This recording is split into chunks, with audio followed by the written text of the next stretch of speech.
क्या उत्तर प्रदेश में 2027 का चुनाव दलित वोट तय करेगा? क्या 2024 लोकसभा चुनाव में मिले झटके के बाद बीजेपी ने अपनी सबसे बड़ी चुनावी रणनीति तैयार कर ली है? आखिर संत रविदास के नाम पर शुरू हो रहा समरसता संकल्प अभियान कितना बड़ा चुनावी दांव है? और क्या इससे बीजेपी दोबारा गैर जाटव दलितों के साथ साथ जाटव वोटों में भी सेंध लगा पाएगी? यह समाजवादी पार्टी और बीएसपी इस चुनौती का जवाब देंगी। आज के इस वीडियो में इसी बड़े राजनीतिक समीकरण का गहराई से विश्लेषण करेंगे। उत्तर प्रदेश विधानसभा चुनाव 2027 में अभी कुछ वक्त बाकी है, लेकिन भारतीय जनता पार्टी ने चुनावी तैयारियों को पूरी तरह से गति देनी शुरू कर दी है। साल 2024 के लोकसभा चुनाव में उत्तर प्रदेश में अपेक्षित प्रदर्शन नहीं मिलने के बाद पार्टी अब किसी भी तरह की चूक को दोहराना नहीं चाहती। बीजेपी अच्छी तरह से जानती है कि अगर उसे लगातार तीसरी बार उत्तर प्रदेश की सत्ता में लौटना है तो दलित समाज, विशेषकर गैर जाटव और जाटव मतदाताओं के बीच अपनी पकड़ को मजबूत करना होगा। इसी रणनीति के तहत बीजेपी ने श्री गुरु रविदास महाराज समरसता संकल्प अभियान शुरू करने का फैसला किया है। ये केवल धार्मिक या सामाजिक कार्यक्रम नहीं है, बल्कि इसे राजनीतिक दृष्टि से भी बेहद महत्वपूर्ण माना जा रहा है। पार्टी का उद्देश्य संत रविदास के सामाजिक समरसता, समानता, सेवा और भाईचारे के संदेश को जन जन तक पहुंचाने के साथ साथ दलित समाज के बीच अपना जनाधार और मजबूत करना है। बीजेपी का यह अभियान 29 जुलाई 2026 से शुरू हुआ है, जो 20 फरवरी 2027 तक चलेगा। सबसे पहले 25 से 27 जुलाई तक जिले में प्रशिक्षण कार्यशालाएं आयोजित हुई ताकि संगठन के कार्यकर्ता अभियान को गांव-गांव तक पहुंचा सकें। इसके बाद 29 जुलाई 2026 को वाराणसी में समरसता दीप अभियान के साथ इसकी औपचारिक शुरुआत हुई। फिर 29 जुलाई से 10 सितंबर तक कलश वंदन अभियान कार्यक्रम चल रहा है। इस दौरान संत रविदास की जन्मस्थली सीर गोवर्धनपुर वाराणसी की पवित्र मिट्टी कलशों में भरकर प्रदेश के गांवों, बस्तियों और दलित बहुल इलाकों तक पहुंचाई जाएगी। इसके साथ ही 29 जुलाई से 31 अगस्त तक संत संपर्क अभियान चलाया जा रहा है, जिसमें संतों, महंतों और धार्मिक नेताओं से संपर्क कर उनका आशीर्वाद लिया जाएगा। इसके बाद 5 अक्टूबर से 5 नवंबर तक गुरु रविदास महाराज समरसता यात्रा पंजाब के जालंधर से शुरू होकर कई राज्यों से गुजरते हुए वाराणसी पहुंचेगी। साफ है कि बीजेपी इस अभियान को केवल एक कार्यक्रम नहीं, बल्कि कई महीनों तक चलने वाले जनसंपर्क अभियान के रूप में देख रही है। सवाल यह है कि आखिर दलित वोट इतना महत्वपूर्ण क्यों है? उत्तर प्रदेश की कुल आबादी में दलितों की हिस्सेदारी लगभग 21% मानी जाती है। राज्य की 403 विधानसभा सीटों में 84 सीटें अनुसूचित जाति के लिए आरक्षित हैं, लेकिन राजनीतिक महत्व केवल इन 84 सीटों तक सीमित नहीं है। सियासत के जानकार मानते हैं कि दलित मतदाता 150 से अधिक विधानसभा सीटों पर जीत और हार का अंतर तय करने की क्षमता रखते हैं। यही वजह है कि उत्तर प्रदेश की राजनीति में दलित वोट हमेशा सबसे निर्णायक वोट बैंक माना जाता रहा। अगर 2017 के विधानसभा चुनाव की बात करें तो बीजेपी ने ऐतिहासिक जीत दर्ज की थी। बीजेपी को लगभग 39.67% वोट मिले और पार्टी ने 312 सीटें जीती थी। समाजवादी पार्टी को 21.82% वोट मिले और 47 सीटें मिली थी।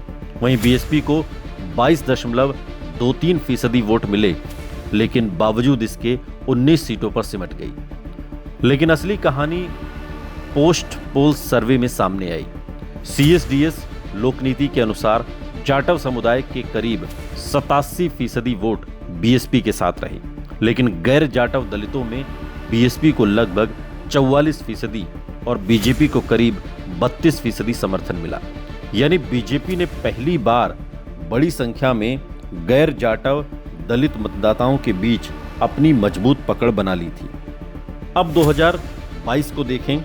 2022 के विधानसभा चुनाव तक आते आते बीएसपी का जनाधार लगातार कमजोर होता गया।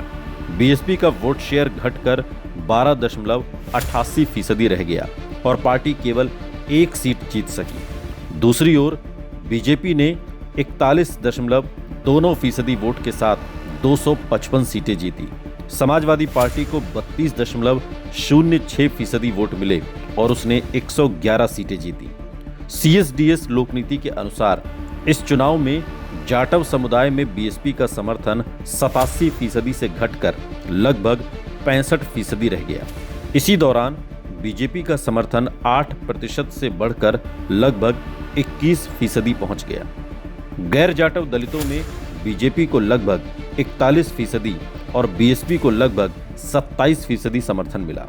यानी बीएसपी का पारंपरिक वोट बैंक लगातार कमजोर होता गया और बीजेपी ने इस खाली होती राजनीतिक जमीन पर अपनी पकड़ मजबूत कर ली। अब 2024 के लोकसभा चुनाव में समझें कि वहां क्या हुआ। 2024 के लोकसभा चुनाव में तस्वीर बिल्कुल बदलती हुई दिखाई दी। CSDS के आंकड़ों की माने तो अगड़ी जातियों में एनडीए को 79% समर्थन मिला। यादव मतदाताओं में इंडिया गठबंधन को 82% वोट मिले। कुर्मी कोयरी समुदाय में एनडीए को 61% समर्थन मिला। अन्य पिछड़ी जातियों में भी एनडीए 59% समर्थन के साथ आगे रहा।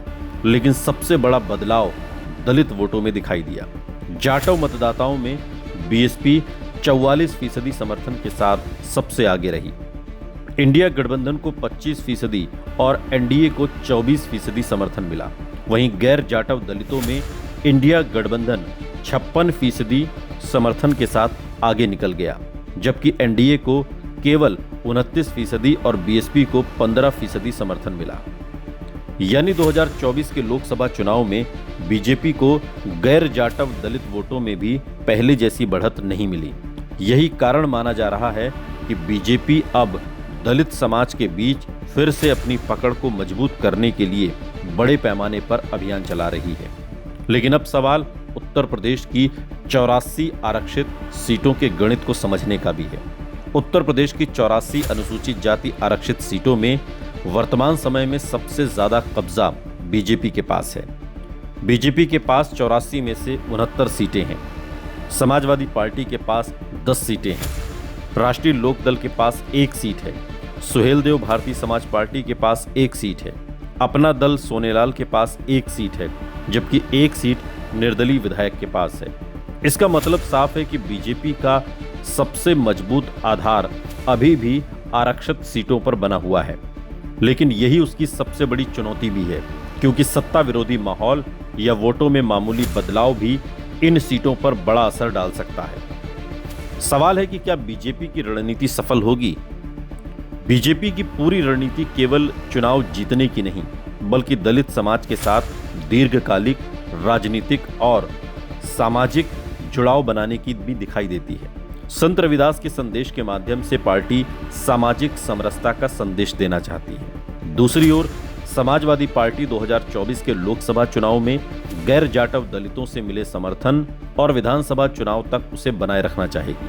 वहीं बीएसपी के सामने सबसे बड़ी चुनौती अपना पारंपरिक दलित वोट बैंक वापस हासिल करने की होगी। अगर बीएसपी फिर से जाटव मतदाताओं को पूरी तरह अपने साथ जोड़ने में सफल होती है और समाजवादी पार्टी गैर जाटव दलितों का समर्थन बनाए रखती है, तो मुकाबला त्रिकोणीय और बेहद रोचक हो सकता है। लेकिन यदि बीजेपी अपने समरसता अभियान के जरिए गैर जाटव दलितों के साथ साथ जाटव मतदाताओं के एक हिस्से को भी दोबारा अपने पक्ष में करने में सफल होती है, तो 2027 के विधानसभा चुनाव का समीकरण पूरी तरह बदल सकता है।